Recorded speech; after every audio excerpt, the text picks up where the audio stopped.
Good afternoon and welcome to this webinar where we will be sharing with you 10 benefits of outsourcing to Fiji. My name is Shavika and I'm from Outsource Fiji.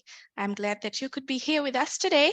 And before we jump straight into this fantastic, exciting session about how Fiji is one of the up and coming outsourcing destinations, I wanted to quickly run through today's session and housekeeping.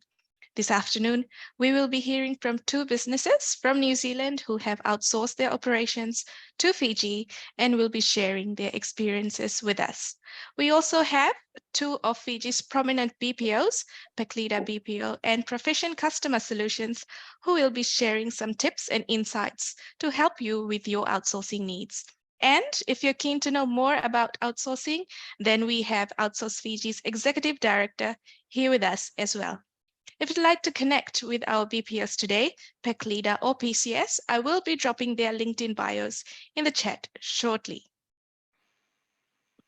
I will also be dropping the links to today's presentation in the chat box as well. Please note that this session will be recorded and a copy of the recording will be shared with you after the webinar. So before we begin with the presentations, I will quickly run a poll, which should be on your screen now.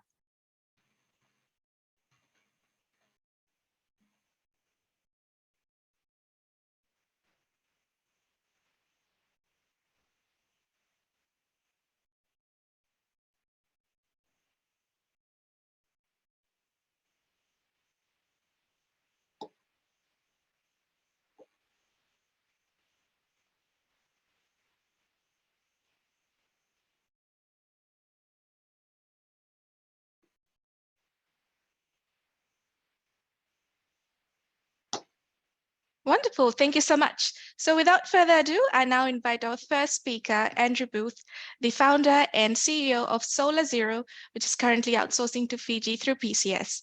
Andrew, the virtual stage is now yours.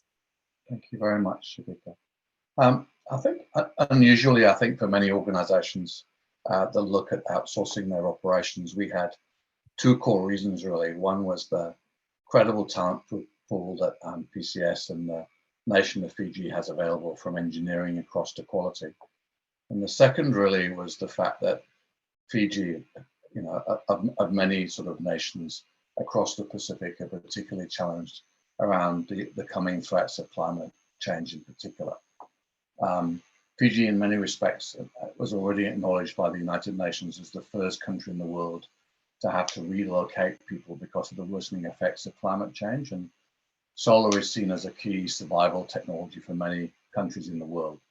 Helps to reduce carbon emissions really quickly. So we thought it was important to support fellow countries around the Pacific by ensuring that they had the talent base present in their own domestic economy to support New Zealand's decarbonisation efforts, but also to have the talent base there that would support their own. And that's why when we talked about addressing and discussing how to sort of encourage companies to invest in outsourcing operations into Fiji, it was about strengthening the local economy as much as it was about strengthening our own company's ability to succeed in our target markets. If you flip to the next slide, Shavika, we talk about, or let's talk a little bit about the business and our background.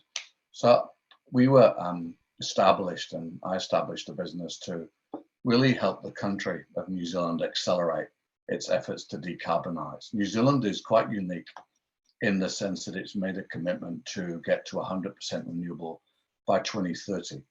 Now, to put that into a global perspective, that's approximately 20 years earlier than any other nation in the world. And we've made that commitment because of the importance of ensuring we stand behind fellow citizens and fellow nations to get to that objective as quickly as we can to reduce the impact of climate change across the Pacific. As a business, we made that commitment to 100% renewable very early on. So you'll see that we're one of the first solar companies in the world, if not the first, to become carbon zero. And we recently became the first to become carbon positive. We've got a very clear mission as a business and a very clear mission as a business internationally now to help other nations follow this blueprint as to how you can rapidly decarbonize economies to hit the United Nations objectives and keep our communities safe. In the next slide, I wanted to talk a little bit about precisely how the company effectively has achieved that objective by working alongside PCS. And our objective as a whole was to use outsourced engineering and quality teams to really help us accelerate the shift in New Zealand to build a new grid for good, as we call it, in New Zealand. And what we do every single year as a company is that we effectively enable communities in New Zealand to put solar on their rooftops as quickly as they possibly can. So we're signing up new customers roughly every 10 minutes in New Zealand. And as we sign people up, we have to take them through a very careful onboarding process to ensure that we always install solar in the right way. And that means you have engineering teams in Fiji that make sure that we design systems accurately for New Zealand conditions. And then from a customer experience perspective, you have to make sure that you give people the right information at the right time. And I think that in many respects, the fact that we were able to work alongside our team members in Fiji and our team members in Auckland and Christchurch and across New Zealand, that's given us a tremendous strength as a business, partly because by working internationally, we're able to take advantage of time zone advantages that Fiji has, but also a shared commitment to working together as a community to help other community members decarbonize their local economy and hit the government's objectives. The next slide really talks specifically about the sort of services that PCS are delivering to us today. And we've worked alongside Yogesh and the broader team in Fiji now for over 3 years. And execution, I have to say, has been faultless, and the people that we are working alongside, share tremendous warmth and ambition for what we're trying to achieve. So we've got a broad range of people functions that PCS are helping to provide for us, and that ranges from a sort of quite an adept sales organization. I think because PCS has teams that have had tremendous success at selling solar into markets in Australia and New Zealand. There's quite a depth of talent in Fiji. And then equally, because there's such a strong educational talent mix in Fiji, the ability to access experienced engineers to make sure we design our systems accurately, and financial teams from an accounting perspective to make sure that we ensure that we get the sort of the financial rigor that we need to make sure that we're able to scale the business successfully has been really important. I think that the hardest thing, and I'm sure Yogesh will talk a little bit about this, is getting the training right across both markets. Both companies have had to invest a lot of time in ensuring that the offshore operations from a training perspective works in exactly the same way that we do in New Zealand. And I think by having that sort of unwavering support and trust, really, which we've really worked hard on supporting, I think that's been at the heart of the success that we've had to date. And I think it's a success that we measure every single day as both teams operated on one common platform, which is Salesforce. Salesforce is a platform which both companies have made a commitment to. It's quite a sophisticated CRM platform, but it means that you can operate internationally in a really frictionless way. And if you look at the next slide at some of the key metrics that we have, you begin to see quite quickly how successful the company has been. So if you take it from the top on the next slide, you'll see that the sort of engineering cycle times that we've got right now, and you've got to bear in mind that 50% of our engineers now, it's a team of just over 35 people, are essentially designing residential solar systems and storage systems for New Zealanders, roughly sort of right now over sort of 2,000 to 3,000 system designs every single month. You've got a customer care team that responds to customer queries in terms of getting back to people sub 30 seconds now. We focus a lot on getting back to customers using traditional telephony. So we don't do a great deal of sort of online sort of support out of Fiji, and that's primarily because the type of product that we're selling means that you have to have a very personal relationship with a customer, because it's a very much a trust-based sell. So what we find is the ability to talk to customers and get back to them quickly is really central to the ability and success of the business today. And we track that quite carefully. So we have a solid quality team in Fiji that operates both across the team there and across New Zealand, and they calibrate everything we do every single day. And the customer satisfaction scores now, or our CSAT scores, are well above 83% across all teams. And if you look at how that plays out in terms of our NPS score, the current NPS score of the business in terms of customer service is well above sort of 85 plus, which is well ahead of even Apple globally in terms of a standard of service that we deliver. And up until about 3 years ago, I would argue that probably the single hardest thing that we had was finding a broad enough international team to be able to get us to those sorts of metrics. And it's taken a lot of work really to pull that off. All of it sort of focused on getting the talent base right in Fiji and the talent base right in New Zealand, and making sure those teams work really successfully and seamlessly together. And I think that sort of Bula spirit, as Yogesh often calls it, and the drive to innovate and find new ways to make working internationally seamless has been at the heart of that success. In terms of sort of where the business is going next, really, if you look at the next slide, a lot of our focus now is about delivering consistency. So in this slide, we look at the key metrics that we've achieved across the last period around consistency. And what you can see effectively as you start to look at that next slide is that in terms of the sort of partnership, you can see how the sort of key metrics that we track on Salesforce allows us to see that actual targets are being exceeded on a consistent basis. And I think the advantage of that from a execution perspective is that it gives tremendous confidence to our shareholders as they look to scale the business.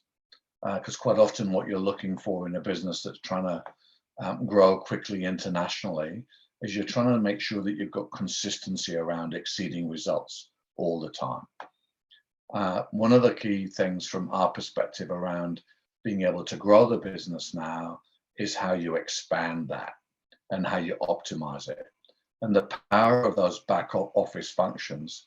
And I think at the heart of it, really, in many respects, when you look at it from an execution perspective, is that in Fiji, with that ever sort of increasing sort of range of diversified talent that the country has, being able to bring that into a tech-savvy organization, being able to bring a broad range of skills and rely on those skills to back up our teams at the moment in New Zealand and increasingly internationally, will be at the heart of success that we managed to create for our business, both here and in Fiji.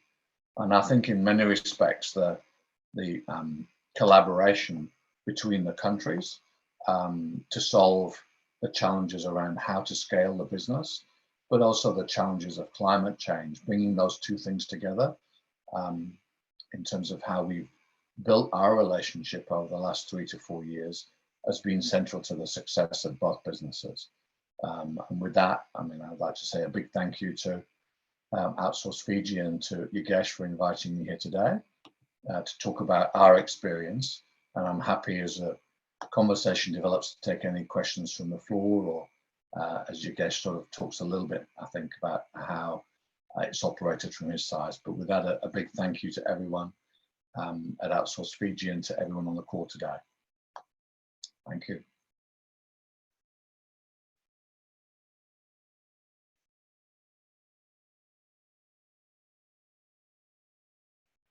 Thank you. Thank you so much, Andrew, for sharing those fantastic insights on why Fiji. We will keep the questions for the Q&A session. Of course, we have Luke and Yogesh who will be there to further elaborate on that and share their experiences on the why Fiji aspect. Moving on to the next presentation for today, I now invite Pauline Singh, the Operations Manager of Advantage Tyre Solutions, to take the virtual stage. Pauline, over to you.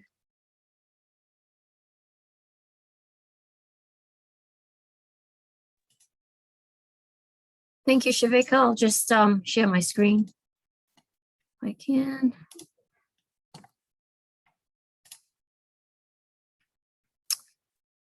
So good afternoon, everyone. I'm Pauline Singh. I'm actually coming here under my hat as a director of Tyreline Distributors Fiji. The connection between myself and Advantage Tyre Solutions and the contact center that looks after Advantage in partnership with Packleader. I'll elaborate a bit more on that later on in the presentation. So to start, a little bit about Advantage Tyre Solutions. So the contact center in Suva, currently we're trading as Repairs, which might be a familiar name with our Australian and Kiwi participants today. We've got today and tomorrow that we're trading, Monday that we're trading as Repairs. And come Tuesday, 1st of August, we are trading as Advantage Tyre Solutions. So under Advantage, we have 60 stores, retail stores around New Zealand, both in the North and South Island, offering quality brands. Our main brand is Michelin and BF Goodrich. So we're the home of Michelin and BF Goodrich. And we fit and repair tyres across your passenger cars, utes and vans, to your trucks and buses, and we also look after industrial and earth mover needs as well. Altogether, we have close to 200 staff across all the stores, and we've been in operation since 1985. In these stores, we also offer your basic mechanical services, which can include anything from your batteries and oil change, brake pads, wiper blades as well. So the contact center in Suva looks after the stores and any customers that are looking to fit and replace tires and any accessories that go with that.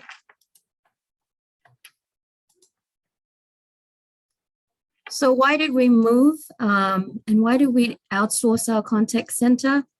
Obviously, with COVID and post-COVID, the last 18 to 24 months has been something that we've never had to deal with in terms of operational constraints and just with the labor market where it's been. So over COVID and post-COVID, we had a high turnover in our New Zealand team. And on top of that, we had increasing costs. That was probably not compounded, but was a good problem to have with the borders closed. A lot more people played local tourists and got in their cars and drove around the countryside. With, Kiwis love the road trips. So there was growth at the same time. We were looking to move because we knew that we could not resource and we were struggling to resource our contact center. We had longer response times. We were high abandonment rates. And we were pretty much just trying to cover the inbound side of the business. There was no proactive call center at that stage. We didn't have the capacity to do that, and we couldn't upscale. And we were at wit's end at the time we looked at outsourcing. So why Fiji as an outsourced destination? So this is where Tyreline Fiji, we've been in Fiji as an established retail store since 2001. So we were very familiar with the people, with the culture, and we knew that the BPO industry had been there for over 20 years. So we knew that we could go into looking and doing our due diligence in terms of what can we do ourselves, but we knew that the BPO as an industry for over 20 years had all that infrastructure in place. So we knew as well that it was only a 3-hour flight away. There was no difference apart from your daylight savings in the time zone. So there was real-time communications between New Zealand and Fiji, and there was no need for having to wait or having to only resort to, your virtual emailing and it was real time, and we managed to have that real cost savings as well in terms of what we could do in Fiji, and the ability to scale as well was a good push for us towards moving to Fiji. Why Packleader? The responsive management, we could not go in there. We looked at what we could do ourselves, but it would take us possibly, 6 months at a minimum to establish an office space, put in the infrastructure, recruit people. From the initial meeting that was had, within a week, Una, Pram, and Luke came back to us with a proposal. And it was options to look at to meet what we needed in terms of a contact center that looked after our 60 retail stores. They had the established HR and recruitment, they had the IT, they had that huge office space, and there was really no restrictions on what we could look at in terms of setting up our contact center. So that gave us peace of mind and confidence to move with Packleader and say, yep, this is a total solutions provider. All we've got to do is put our needs in front of them, and they've come back and provided the possible solutions. In terms of HR and recruitment, they had picked out 6 people, 6 of our team, and one of them had over 8 years of experience in a call center, which we wouldn't have that here. In terms of training and data analytics, that was a big push from them.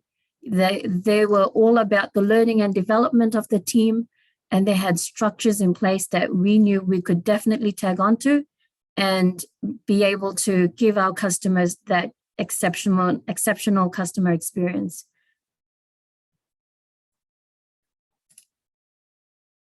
So 1st of August, we went out with our new team of 6. Training started for a month, and by September of 2022, our team in Suva was live. Straight away, we saw the gains of having a team of 6. Our unanswered abandonment rate dropped by 9, and obviously we created more sales opportunities. Like Andrew, we're also on Salesforce. Our contact center team was creating up to 51.5% more cases, which obviously is more opportunities for that sale, to close that sale. So leading on from our reduced abandonment rate and our increased case creations, our sales across the board increased. So our number of sales increased, our value, our dollar value of sales increased, and the units that we were selling increased. We are very young, so we're only 12 months. We're coming up to our 1-year anniversary as outsourcing our contact center. But with the training that we've had in place, and we've had, at the start, we had two trainers go over and train our team. And then we've also just had one of our trainers come back after 6 months in Suva, having that hands-on training over 6 months. We saw that improve our GP as well in terms of what that contact center was pushing through.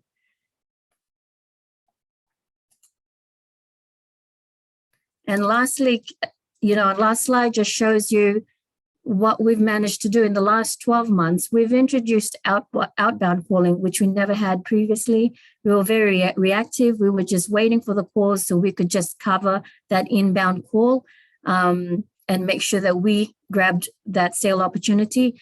But with the big focus for Packleader was their outbound. There was a comment made at the start of the training about how we finished off a call with with any of our customers that called in. Oh, you finish off with sending them a quote. Shouldn't we finish off with booking them into the store? And that's a successful call. And that was all part of how Packleader's focus was, that outbound calling, that training, and making sure that you're finishing up or you're closing that call with a confirmed booking or a sale. So it was that sort of mind outlook that made sure that we, as a contact center that's set up in Suva, that they were able to achieve and even exceed the KPIs that were in place for them as a contact center. And we've also, from a team of 4, we've moved to a team of 6 in Fiji. We've also added an accounts payable role. So that's 3 months into that now. And we're looking to expand even further with that, and another addition to the account side of things. And web chat, we had to shut that down. So we've started that up again. And across the phone, emailing, and now web chat, we've got options for our customers to contact us. And our response time to them is, with a team of 6, with capacity to expand, our customer satisfaction experience has improved immensely.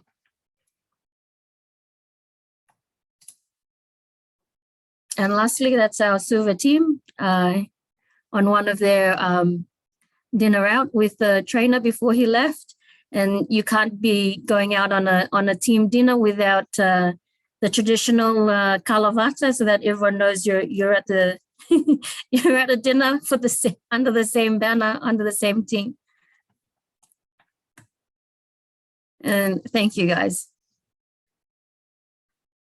Thank you. Thank you so much, Pauline. There was some fantastic insights that you shared. Before we move into the next part of today's session, I'll run a quick poll for our participants. So that should be on your screen right about now.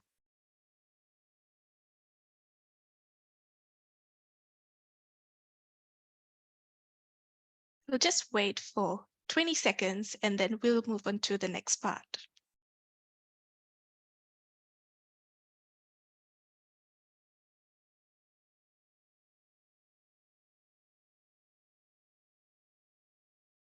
All right, I think everyone has about done it.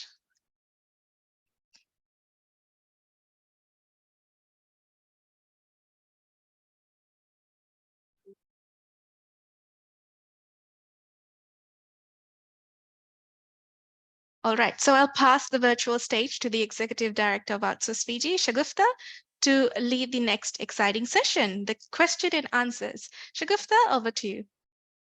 Vinaka, Shivika, thank you so much.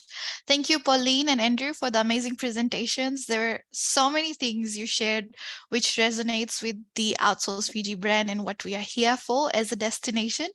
And to further elaborate on some of these points, I will officially open the floor for the Q&A session. And while our attendees are coming up with their questions, I would just like to invite both Luke from Packleader and Yogesh from PCS to share their perspective around why Fiji, or why they chose Fiji, or why Fiji is the ideal destination location for their clients and customers. So Luke, if I can hand it over to you, and then we can get a response from Yogesh as well. Thanks, Shagufta.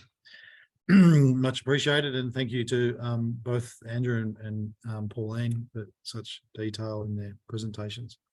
I think both pretty compelling. You know, and we, Packleader as a group, we're in the same position some 11 years ago. Packleader has multiple verticals, and we operate a lot within the energy, telecommunications, health, and energy efficiency space throughout Australia. And we had been down the usual path with most businesses when they experience rapid growth to try and outsource to the call center meccas, both India and the Philippines.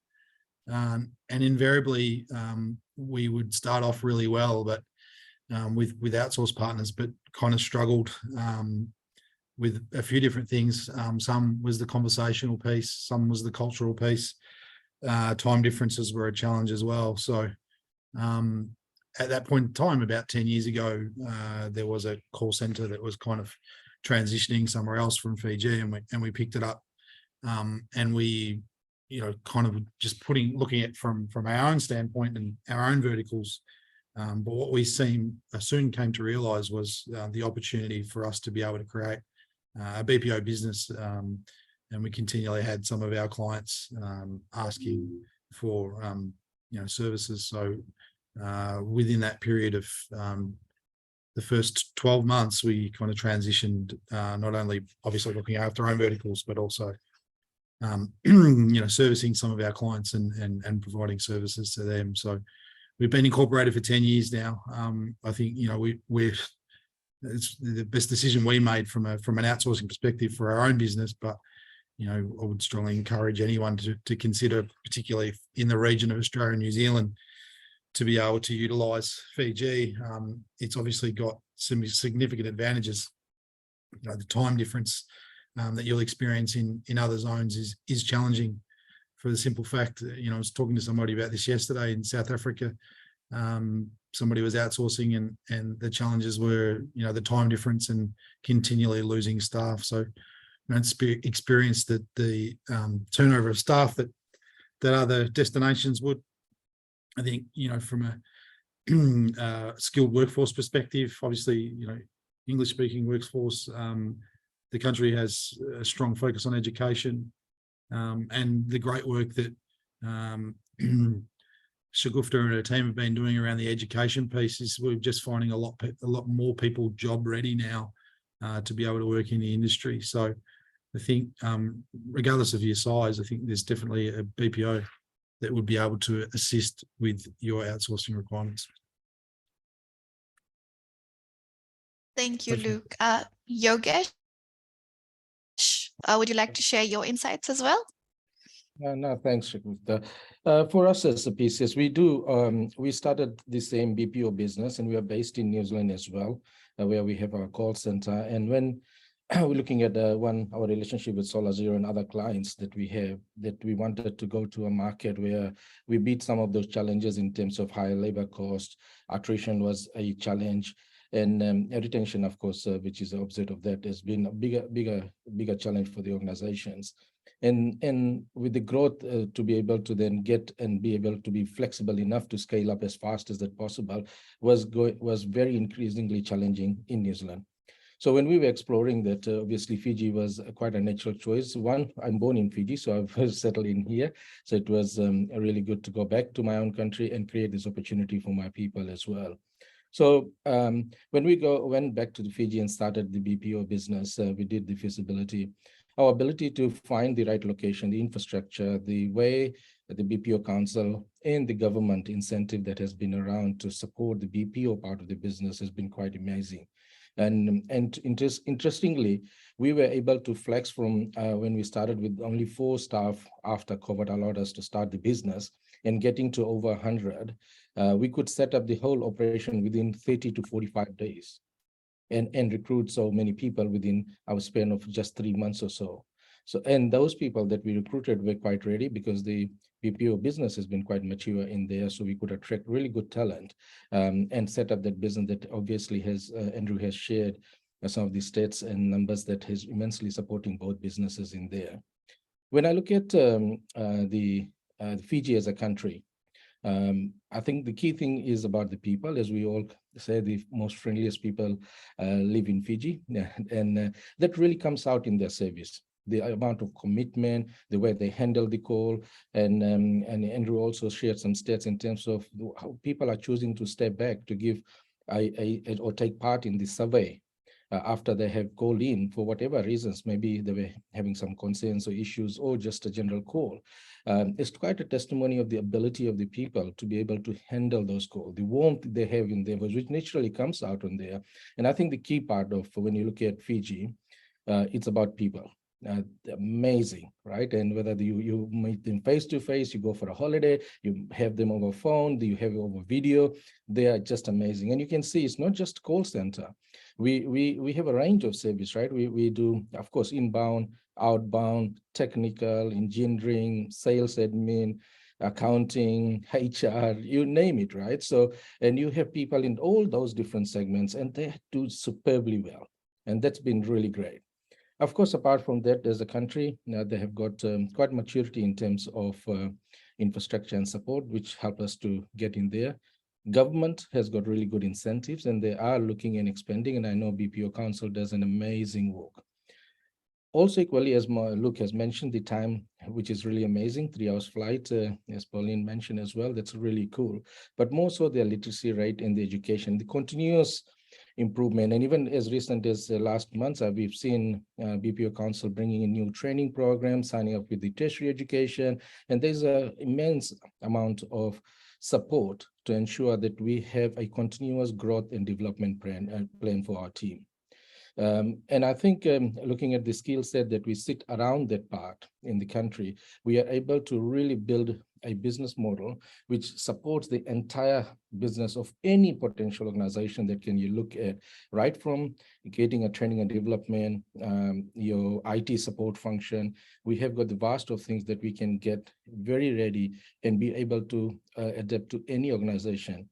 And I think the last thing that I will leave with it is that if you look at obviously, when you're outsourcing, the key thing is about your brand and your compliance. Everybody loves their brand. Everybody ensures that compliance part is there.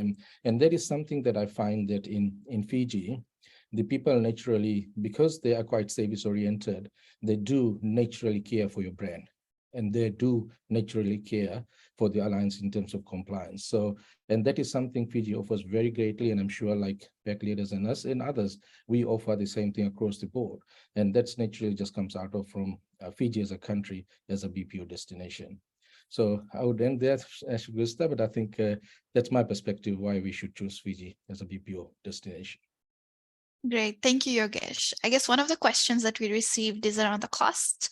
So if Luke, if you'd like to start off, like what are the cost benefits when businesses outsource to Fiji? And maybe Yogesh, you can also add into that. And I'd also like to invite the panelists on what they see. They have already shared this in their presentations, but maybe if you can further elaborate on what the cost benefits are of outsourcing to Fiji. So Luke, I'd just start off with you. Yeah, obviously significant. I think that's one of the things that anyone would be looking to outsource is to reduce their cost. Although some changes around the ability of workforce, particularly in Australia and New Zealand, but most of our clients experience anywhere between a 30 to 40% cost reduction for staff. So it's comparable to any of the outsource makers such as the Philippines or India. Yeah, so my perspective is just putting a cost in terms of direct cost. Of course, there is a significant, as Luke said, right, 30, 40% that goes down, but more so, the value for your money is my take on it, right? When you look at the cost, when you operate a business, it's not just about the rate that you pay. It's all about how well you can retain that staff, how well you can train and that staff stays with you. So with the lower attrition rate, the value for the money that you're investing does go a long way. And that's something that Fiji offers quite great, because if I look at my team, we have never lost a person to the inside. There are a few migration, which people do make choices, but that investment that you've done and you don't have to replace that stuff, your value for your money goes a long way. But overall, because we've got a continuous training program and regime, the efficiency level that you gain of retained staff is invaluable, right? And that's what, when you look at Fiji from a cost point of view, not just your direct cost, but ongoing savings and efficiency gains and the productivity that you gain along the way, it really creates a value for your money. And that is for sure. And I'm obviously, Andrew can vouch for it, but that's something that we can really deliver quite well from Fiji. Great. Pauline, Andrew, would you like to add something to that point? I think to Yogesh's sort of capital saving cost sort of point at the end. I think if you look at look at the last 12 months for us, I think we saved just over 1.1 million New Zealand compared to the sort of comparative rates on our side of the pond. Don't know what it's like for you, Luke, but certainly the sort of the changes that have been happening in New Zealand have been quite dramatic from a cost perspective. Wasn't the key driver for us, but it certainly helped us sort of fund more growth, which has been helpful both for Fiji and for the teams in New Zealand.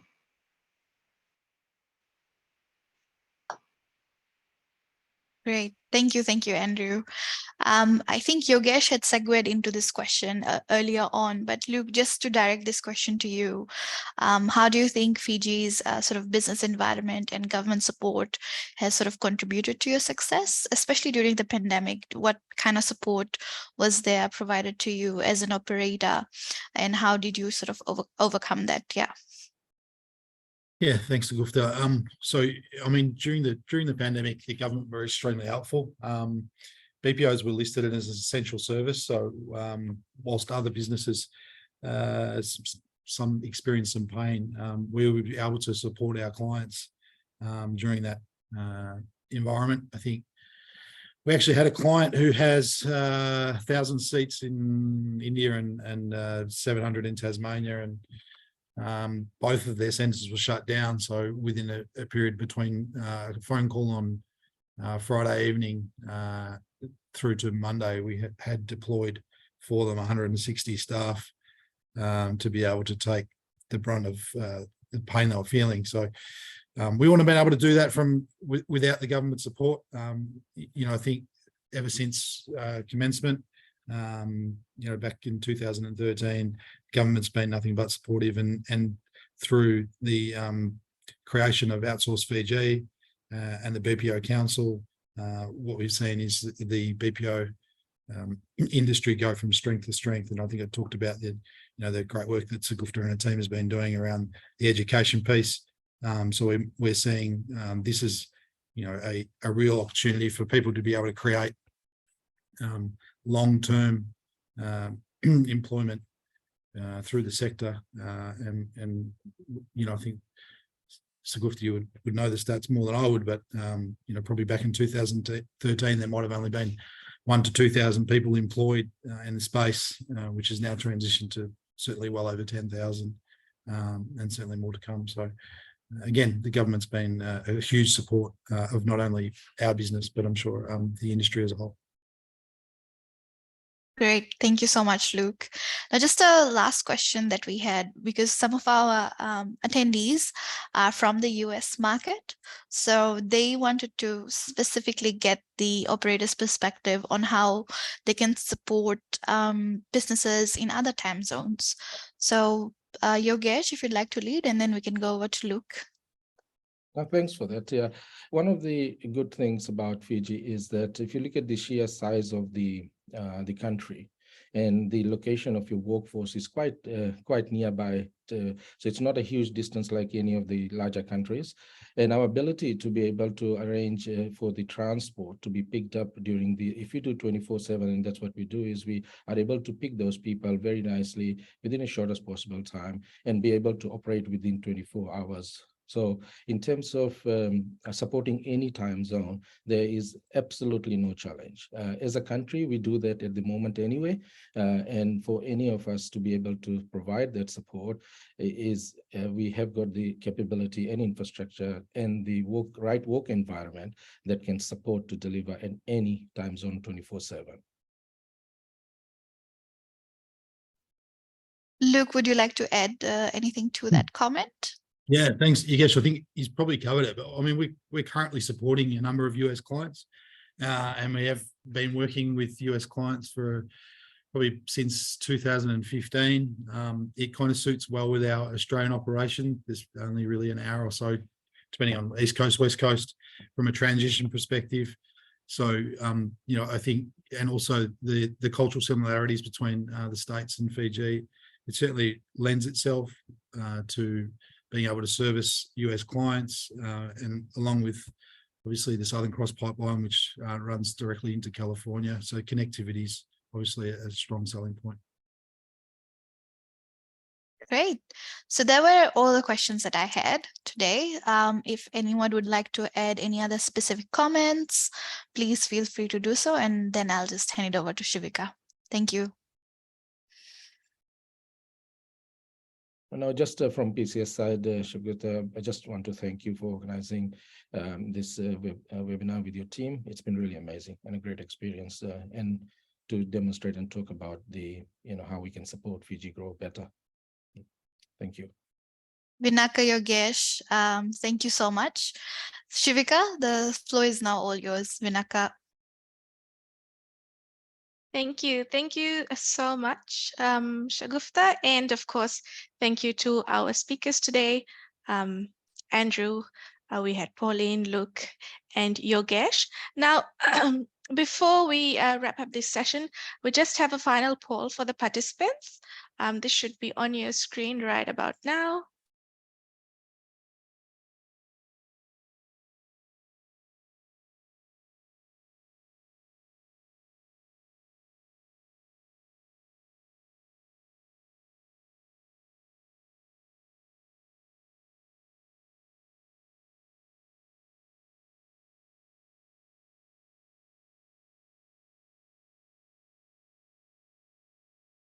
We've got answers coming in. Just wait for the next 10 seconds.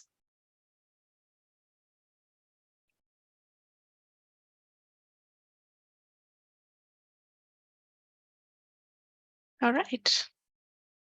Sharing the results now.